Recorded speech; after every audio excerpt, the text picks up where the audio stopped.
It's Rebecca. Have you ever had something strange happen to you? And then later on, it happened again and again? Well, the year was 2001. I walked out to my mailbox I had a really big yard back then, and there was a pamphlet in the mailbox. And it was from a famous guy, Alberto Villoldo, who wrote Shaman Healer Sage. And on the cover of the pamphlet, there was a picture of a shaman from Peru. Now, somehow I was transfixed by looking at the eyes of this shaman. I walked back in the house, still holding the magazine. I sat down on the edge of the bed, and boom, I'm gone. I was not in my body anymore. I was high in the mountains. I think it was the Andes Mountains. So high, if I looked down, all I could see was white. The clouds, if I looked up, all I could see was white. And I'm walking along this narrow mountain pathway. I don't feel afraid at all. I don't know that I'm out of my body. I'm just there, like there. And up ahead, there was this cave entrance. And as I approached, the vines just parted magically to let me in.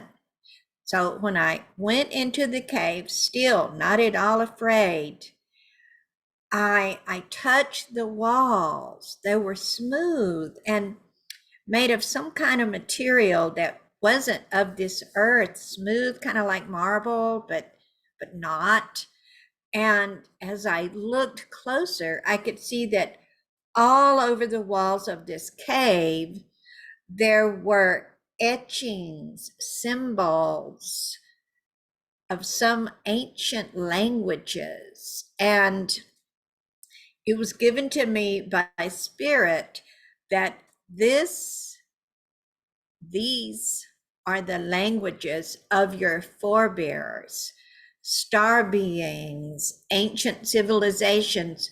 I was told, knew that this cave is not just a cave, it's a stargate, a portal to all dimensions, other realms. Star beings have been coming and going for eons, and only benevolent beings may enter here.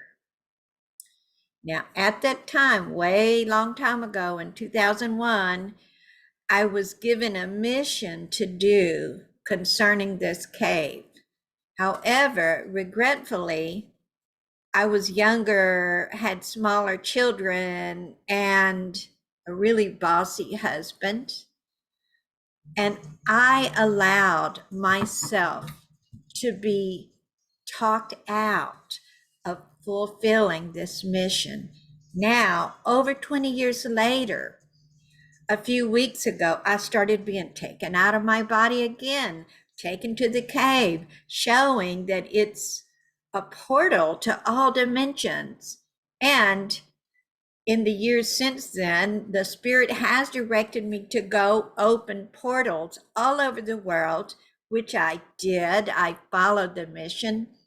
Now I'm commissioned to open this portal of healing for all of humanity, because I was told these symbols are like a library, a depository of information, and the very best healing symbols from star friends, other dimensions, are written on the walls of these caves.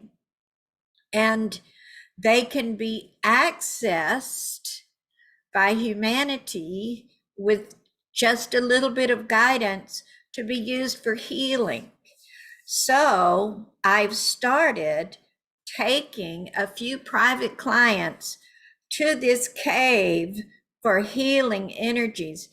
I have discovered, I was directed that sometimes I'm to hold up my hand and call for the right symbol for their healing, and boom, they fly off the wall into my hand like Thor's hammer, flies into his hand.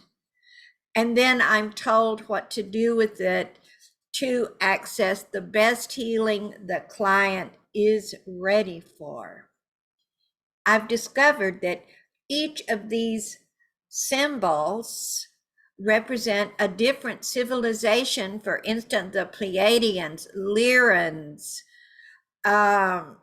Arcturians, even the Ophiuchus system is represented here.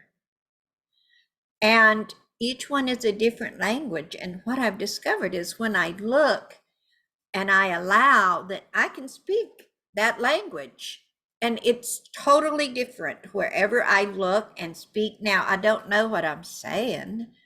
However, Spirit says it's a sound signature that adds power and value when you're guided to speak the language.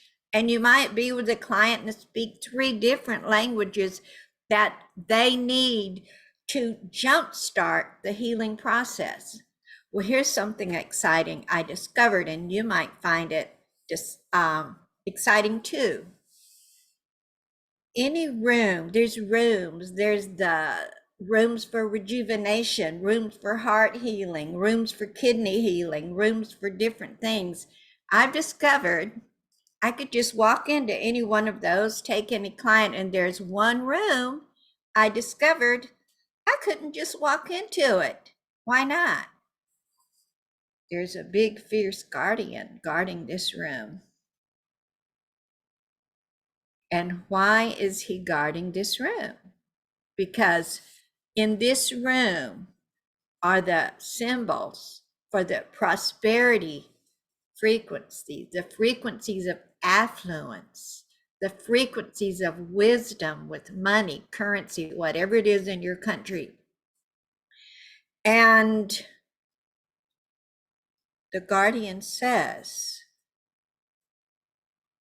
this is the only room that you have to show your heart before you can come in, because these frequencies are so powerful that if someone wanted to have power over another and they had a lot of money to do that, it would be detrimental. And so the guardian says to me, well, show me your heart and you can come in if you have no overpowering kind of intentions. Apparently, it's a real big no-no in the light being worlds to try to overpower another person's will, even if you think you know what's best for them. Not allowed. So I showed him my heart and he said, okay, you can come in. This is the prosperity room, and the clients I've taken there have had some really good results in increasing their own prosperity and affluence. And every single one I've had to, they have to show their heart. Now, I said to the guardian, I said, well, I want to teach a class about this, but I know that people are going to be worried. My heart might not be pure enough. And he said, Rebecca, go look what I have installed outside. So I did. And guess what? He has a purity shower system. You can wash away sluggishness. I've had to do that before. You can wash away any greedy intentions you might have. Come on, we're human now.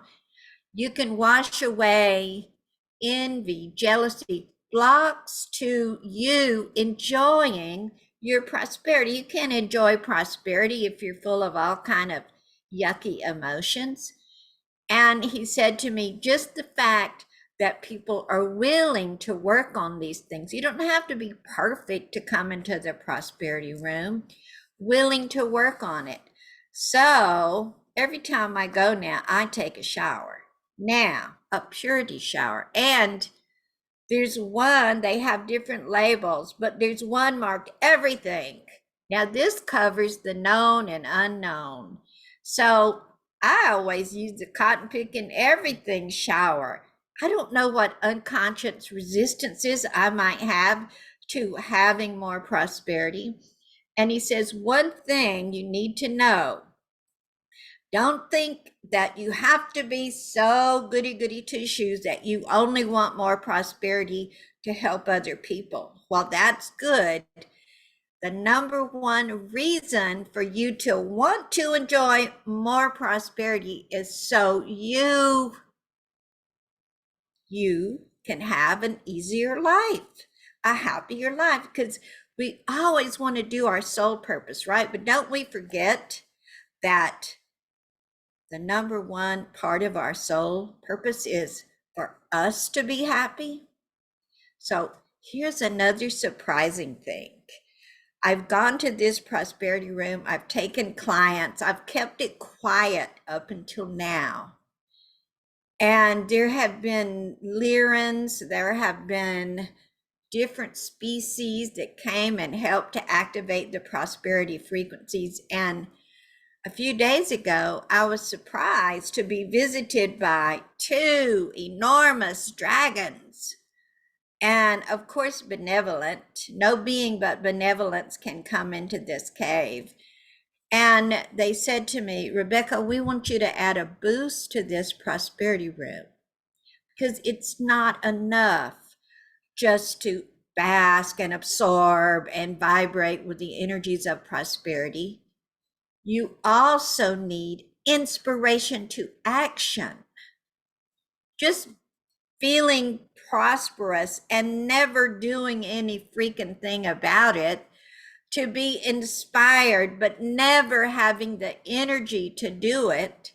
So they ask me to add, whenever I'm doing a class or private client about prosperity, add that boost of dragon energy. Now, I've never thought about dragons. I guess I've thought about every other being, but I figured that it wasn't for me. And the information they're giving me is so precious. The boost of energy. I find myself just bouncing up and down the stairs, just asking, dragon power, come to me. And of course, when I teach a class or take a private client, then I tell you ways to activate. There is a whole section where we bask in the magnificence of that impetus to action. So I'm going to put a link below, and there'll be a link to some more case studies that have experienced this wonderful, marvelous energy of this cave. And also, whenever I'm teaching a course about this cave and the things that you can do with it, you can read about that. Now, can I urge you to action? Click the link and read. I promise, I'm not going to try to talk you into anything. That's ridiculous. Your heart knows what you need. And see, that's respecting the free will. Your heart knows if it resonates with the information that you're receiving. Your heart knows if it feels like, no, it's not quite time. It's not quite time. Everything I do, I feel like is I know it's very beneficial and also very affordable. If you're watching this on YouTube and you like this information, subscribe and send this video along to somebody else that's open-minded, or else they're going to think you're batshit crazy. I'm Rebecca Marina. I'll be back with a helpful video for you real soon.